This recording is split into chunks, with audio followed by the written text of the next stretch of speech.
கொள்கை வேற. இப்ப புதுசா ஒரு வெப்பன் ஒண்ணு கொண்டு வந்திருக்காங்க. அது என்ன தெரியுமா? அவங்க தயவால தான் நம்ம ஆட்சி நடக்குதான். மக்கள் தயவால இந்த ஆட்சி நடந்துகிட்டு இருக்கு. மனசாட்சி உள்ள சக்திகளோட ஆதரவால இந்த ஆட்சி நடந்துகிட்டு இருக்கு. நாங்க தான் அனுப்பி வச்சோம் அப்படின்றாங்களே. அனுப்பி வச்சவங்களுக்கு மினிஸ்ட்ரியில இடம் கொடுத்தா ஏன் கதறீங்க? ஏன் இவ்வளவு கோவம்? ஏன் இவ்வளவு கதறல்? இதுல இன்னொரு முக்கியமான விஷயம், மார்க்சிஸ்ட் கம்யூனிஸ்ட் கட்சி நமக்கு ஆதரவு கொடுத்தது சுயேட்சையா எடுத்த முடிவுன்னு சொல்றாங்க. அதே மாதிரி இந்திய கம்யூனிஸ்ட் கட்சி நமக்கு ஆதரவு கொடுத்தது சுயேட்சையா எடுத்த முடிவுன்னு சொல்றாங்க.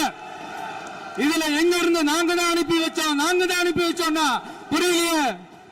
மக்களுக்கு நல்லா புரியும், எல்லாத்தையும் தெளிவா பார்த்துக்கிட்டு இருக்கிறாங்க.